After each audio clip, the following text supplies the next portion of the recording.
Assalamualaikum warahmatullahi wabarakatuh. Waalaikumsalam warahmatullahi. Kembali lagi podcast perdana pertama kali kami podcast Kampung Clara. Ya.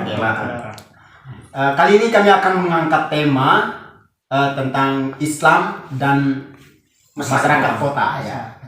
Untuk itu kami akan memperkenalkan teman-teman yang sudah hadir di podcast kami. Untuk pertama kalinya Mas Yusuf. Jadi beliau ini datang ke Jogja untuk melanjutkan pasca sarjana di Universitas Negeri Yogyakarta. Islam Negeri. Islam Negeri. UIN Sunan Kalijaga ya. Jadi saya sekarang baru masuk semester 2 di magister sebenarnya. Jadi di UIN itu dibedakan antara pasca sarjana dengan magister. Jadi saya kebetulan di magister PAI Pendidikan Agama Islam. Sekarang baru masuk semester 2 sih. Dan doakan mudah-mudahan saya segera Amin. menyelesaikan studi. Semoga Mas Yusufnya cepat wisuda dan cepat selesai dan bisa mendapatkan sebuah pekerjaan ya. Mas Al juga ya. Oke. Siap. Oke. Doakan Doakan ya teman-teman. Semoga beliau. harus itu beliau. Oke. Untuk itu kami akan mempersilakan Pemateri kedua ya. pemateri kedua. Narasumber kedua yaitu Bang Sopian.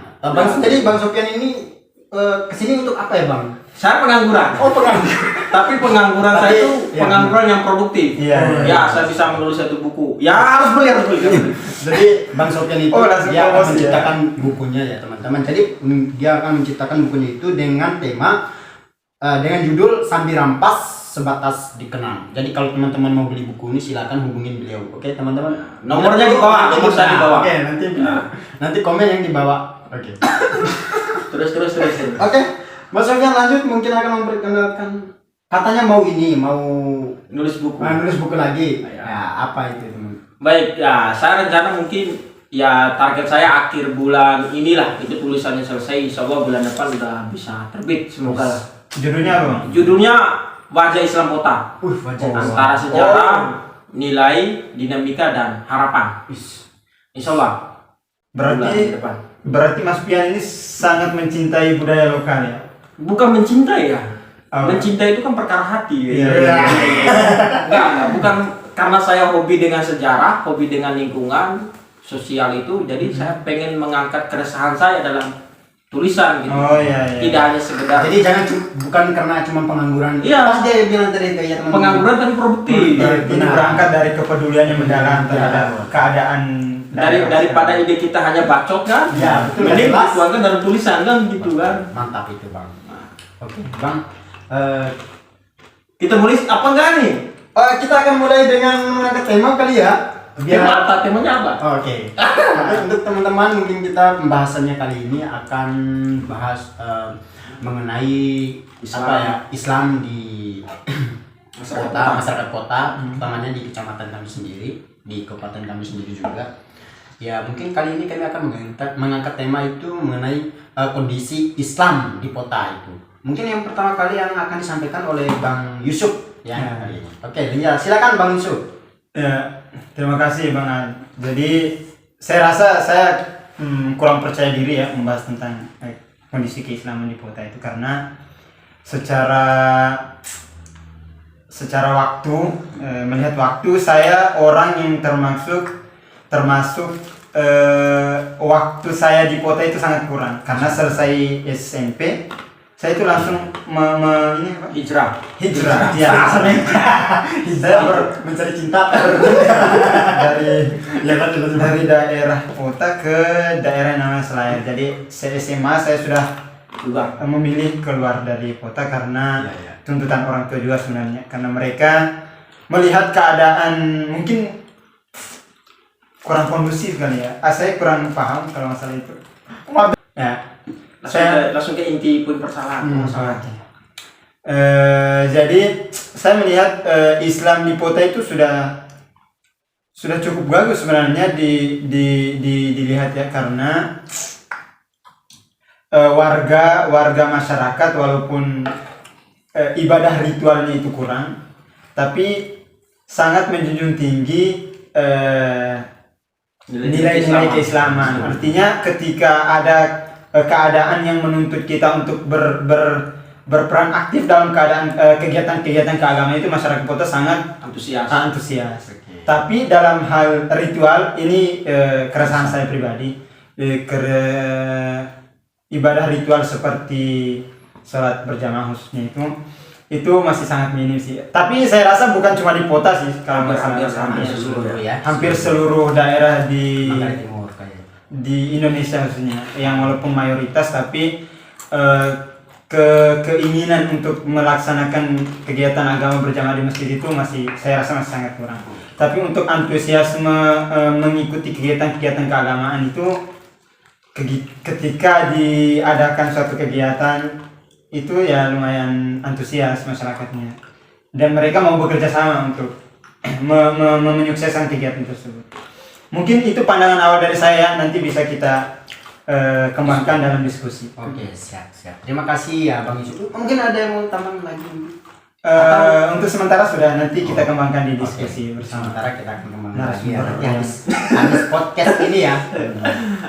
Oke, baik. Bagaimana pendapat Sofyan mengenai apa yang disampaikan oleh Bang Yusuf tadi? Saya Mungkin sepakat. ada penambahan dari Bang Yusuf. Saya sepakat begini. Oke, baik. Islam di kota itu kan ada orang yang mengedepankan pada aspek sosialnya, Ya. ada yang mengedepankan pada aspek ritual. Kadang orang mengedepankan ritual tapi sosialnya enggak. Kadang orang yang mengedepankan sosialnya, ritualnya enggak. Artinya orang hanya kalau orang sosial ya berpaku pada kehidupan aja. Orang yang pada ritual ya berpaku pada misal masjid, perkara sholat dan ngaji. Betul. Nah itu bukan sebuah kesalahan sebenarnya, udah itu yang berkembang di masyarakat kota gitu. Tapi saya melihat begini, saya kemarin pas pulang itu saya mau mencoba mengklasifikasi tuh tentang orang Islam itu, orang kota itu bagaimana dia berislam gitu. Yang pertama, ada orang kota Islamnya eksklusif, dia menutup diri tuh. Tapi nggak berkembang ya Bang ya? Iya, jadi dia hanya berpatokan ya apa yang dia pahami ya dia itu anggap benar, kemudian dia tidak mau menerima pendapat orang lain. Itu yang salah. Bukan salah maksudnya, ya udah itu pilihan. Itu yang pertama. Islam yang kemudian dia menutup diri dari orang lain, sehingga misal nih saya datang sebagai orang baru di kota, kemudian saya membawa ajaran yang sedikit baru dan berbeda dari mereka, ya saya dianggap sesat. Ya nyata faktanya kan begitu. Iya, benar. Jadi mereka terpaku pada ajarannya mereka dulu. Iya. Dan menutup diri. Dan lebih diutamakan yang paling. Iya. Kemudian itu yang pertama, Islamnya Islam yang eksklusif. Yang kedua, saya melihat beberapa masyarakat kota itu masih Islam yang sifatnya konservatif. Konvensionalnya. Tradisional. Iya, tradisional. Konservatif. Misalnya begini, saya anggap konservatif. Konservatif kan salah satu cirinya itu kan bahwa menganggap pakaian misal ya, pakaian itu sebagai syariat. Beda itu kan budaya. Misal orang pergi haji harus pakai peci putih. Itu kan bukan syariat, tapi tradisional. Tapi gini juga Bang. Tapi budaya. Tunggu Bang. Tapi gini, ada juga itu yang terutama di kampung saya juga Iya. Bang. Nah itu kalau nggak pakai peci masuk ke masjid, Itu dianggap soalnya tidak sah. Tidak sah. Itu kan Nah. itu kan bukan nilai syariat. nah itu sudah. Itu hanya kehati-hatian. Jadi kalau memakai peci itu sebenarnya kehati-hatian agar supaya apa namanya? tidak ada rambut yang Tidak ada rambut. Tapi bukan berarti kita bukan berarti iya, bukan berarti wajib. Itu hanya Tapi sunnah kali ya. Bukan bukan sunnah juga. Dia Itu lebih ke kebudayaan. budaya, dan Budaya. itu budaya muncul mungkin kalau menurut saya filosofinya itu karena kehati-hatian supaya itu tadi yang itu. Oke. Jadi ya itu yang saya anggap konservatif bisa. Kalau semisal orang pakai topi pet, sholat supaya untuk melindungi. Ya benar. Kan sah-sah saja. Iya, nggak apa-apa. Tapi pendapatan orang-orang di sana Pendapat beberapa orang di kota itu menganggap bahwa ya kamu kalau pergi ke masjid ya harus pakai sarung, harus pakai peci, harus pakai sejadah. Gitu. itu baru sempurna. Itu baru sempurna. Artinya menganggap pakaian itu sebagai menganggap cara seperti itu bagian dari ajaran Islam gitu. Karena kan yang penting berangkat sholat itu rapi dan bersih. Bersih, Kan gitu. Nah itu yang kedua. Yang ketiga saya melihat Islam di kota itu udah ada yang moderat. Ya kayak mungkin ya yang moderat ini biasanya dipengaruhi oleh semacam kita nih udah keluar dari kota gitu kan, udah merasakan dunia akademisi di luar kota, atau mungkin udah pikiran kita dibenturkan dengan ormas, misal dengan NU, dengan Muhammadiyah. Ya lebih moderat lah, lebih menerima gitu.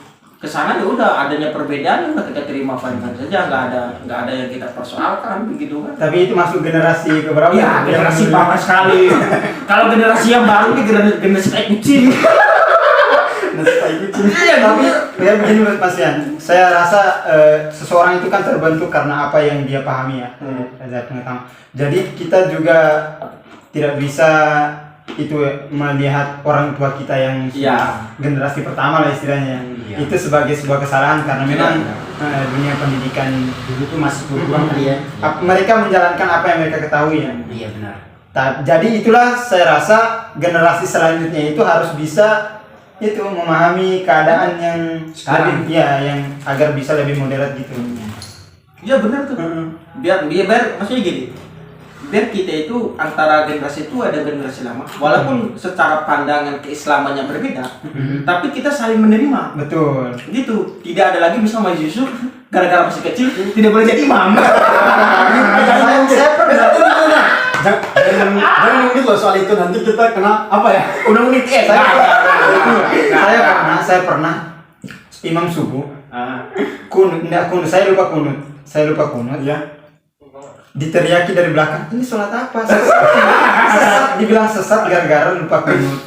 Padahal saya pun biasanya kunut kalau di sholat di Makassar, tapi memang saat itu saya lupa untuk kunut karena terlalu dingin ya. Karena lupa ya. Jadi saya lupa dan diteriaki dari belakang, sesat itu. Menganggap mereka itu tersesat. Iya, karena mereka menganggap kunut itu adalah hal yang wajib pada saat sholat subuh, padahal itu hanya ya sunnah. Jadi kelemahannya orang kota itu dia berbicara syariat tapi tidak tahu dasar. Misal tadi kayak kasus ini diteriaki, "Oh, salah. Kenapa sholat apa ini tidak kunut?" Nah, kan dia tidak tahu kan. Dalilnya ya udah memang ya itu masyarakat gitu kan. Akibat dari mungkin keterbelakangan pendidikan, terutama pendidikan Islam, jadi ya masyarakatnya ya benar kata Ustaz Yusuf tadi. Kan kita dipengaruhi oleh pikiran di mana dia tempatnya kan. Nah, karena di sana mungkin Islamnya kurang, ya jadinya seperti itu. Itu ya. Enggak salah juga ya, udah gitu kan. Tinggal kita benarkan aja nanti. Iya. Tinggal generasi sih menurut saya yang perlu dipahamkan. Iya, dipahamkan juga. Karena banyaknya generasi yang ini kan. Iya, tapi saya rasa dengan perkembangan teknologi sekarang udah anak-anak nanti sudah bisa lebih moderat dalam menyikapi hal-hal perbedaan begitu karena betul. Sekarang pengetahuan itu sangat mudah dijumpai di media sosial. Bukan media sosial, media sosial. Tapi nggak apa-apa. Siap. Media sosial itu kan emang kita susah di sana medianya bang. Iya sih. Ya. Ini media sosialnya nggak benar. Oke. Kalian pernah ikut wawancara, kemudian diteriaki kambing gara-gara nyari sinyal? Saya korban. Gimana ceritanya bang? Jadi saya wawancara penting mau kerja waktu itu. Baru-baru kemarin. Saya nyari sinyal di kebun. Dan kurang ajarnya lagi, yang punya kebun itu ikat kambing di bawah pondok. Selajang. Oh ya, selajang. Jadi di sana itu pondok tuh selajang. Bahasa kita itu selajang. Kayak bubuk kecil lah, bubuk kecil. Okay. Saya lagi asik wawancara, tiba-tiba diteriaki kambing. Tidak henti selama saya ngomong itu kambing teriak. Dikomentari sama yang wawancara saya tuh, "Di mana Mas?" Saya bilang, "Ya di kebun ini." "Kok ada kambing?" "Lagi jaga kambing." Ya begitulah di kota gitu kan. Ya emang itulah kehidupan kami di kota itu ya emang budaya. Oke, baik. Kalau budaya? Oh iya, pertanyaan saya tadi itu.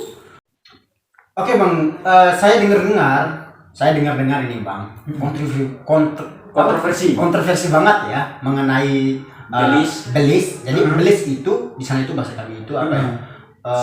Semacam ini mahar atau mas kawin orang yang mau nikah gitu ya. Nah, bagaimana ini menurut abang-abang berdua ini mengenai belis yang di sana, katanya itu udah Wah, tinggi. tinggi sekali gitu kan. Saya dulu apa dia dulu nih? Abang Yusuf dulu ya. Saya pandangan Islamnya ya. Ya, pandangan Islam. Islam. Kalau budaya kan yang lebih. Ya, jadi dia itu tahu betul ya. Walaupun saya Bukan tidak- tahu betul sih ya, sedikit tahu. sedikit tahu ya. Walaupun saya tidak paham-paham banget ya, tapi yang saya pelajari, Nabi Muhammad itu tidak murah loh mas kawinnya. Ketika nikah sama Khadijah itu nanti perbaiki kalau saya salah 20 ekor unta bakra atau unta merah gitu ya. unta Semacam unta merah. unta muda betina. Jadi Masih dia muda itu kalau dikisarkan harga sekitar 30 juta satu ekor. 20 ekor itu kalau dikalikan itu kurang lebih 600 juta. 600 juta. 600 juta. Kalau beli di kota berapa? Cuman Baru 30 juta. Lu bawa lari ada orang. Gila. Ada yang 5 juta udah mengeluh. Udah mengeluh. mengeluh ya, Bang. Lu lihat gak sih gaya anak orang? Udah itu aja, Bang. Itu Oke, aja ya? Oke, mungkin dari Bang Sofian. Saya orang yang mendukung kalau belisnya tinggi. Kenapa saya dukung? Karena itu tadi Nabi Muhammad aja secara agama cukup tinggi gitu. Masa kita enggak? Ya oke lah perkara ekonomi gitu kan. Tapi kan ingat ada keborweki. Kau manfaatkan itu keborweki lebih banyak tuh. Dengar teman-teman. Untuk Leo. Dengar teman-teman, perkara ekonomi. Awas. Jangan karena lu nggak bisa bayar mahal bawa lari anak orang. Udah Bang, slow. Jadi jangan kelihatan bukan itu sekarang. Makin nanti. Oke.